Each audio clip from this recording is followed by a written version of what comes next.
Good day. Today we're gonna discuss about the issue between Aura Brigela and Sir Jack Argota on social media.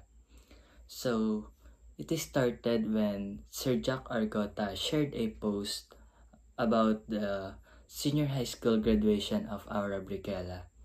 So, mapapansin natin dito na ang ginamit na pronoun ng ABS-CBN News para kay Aura is her instead na his. Kaya siguro napagtuunan ng pansin ni Sir Jack dahil alam naman natin na si Aura is part ng LGBTQ but he is still a guy, no? Kaya siguro ang nilagay na caption ni Sir Jack sa kanyang shared post is, bakit her? Good luck bro, dahil hindi siya agree na ginamit yung her para kay Aura Brigela. We have 3 questions for this issue, and the first question is, why it need an ethical intervention?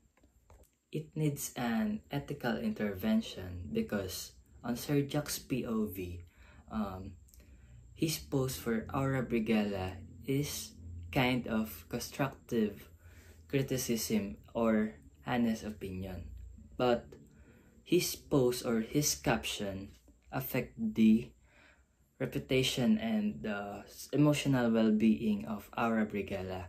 So that's why maliwanag naman na kailangan ng ethical intervention dito dahil as a social influencer si Sir Jack, kailangan meron siyang responsibility na masiguradong wala siyang maapektuhan sa mga bibitawan niyang salita, no? And also, dahil siya ay social influencer, kailangan meron siyang respeto and dignidad and hindi siya yung nagiging dahilan ng isang issue. Meanwhile, on Aura Brigela's POV, nakaramdam siya ng criticism about it because pinag-usapan yung personal identity niya.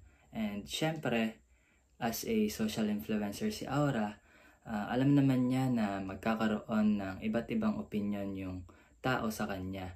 And syempre yung mga negative comments and harsh comment para sa kanya is malaking apekto sa kanyang dignidad and sa kanyang reputation and also sa kanyang emotional well-being. Kaya naman, Aura would likely want an ethical intervention for it para kahit pag-usapan man siya is nakakasigurado siya na merong paggalang at hindi dinidiscriminate yung kanyang personal identity. The second question is, what application of ethical intervention can be seen on this issue? It shows an emotivism because we see how people's reactions were mostly based on their feelings and not on logical arguments. And Sir Jack's caption came from his personal attitude, or also known as the mockery. And meanwhile, the people who defended Aura Brigela expressed emotions of support, empathy, and love for Aura Brigela. The last question is, what should be done for this issue? For me, to stop or to avoid this kind of issue, siguro kailangan nating gawin yung kasabihan na think before you click para maiwasan natin yung mga ganitong instances and para makaiwas tayo na makasakit or makaapekto ng isang damdamin ng tao.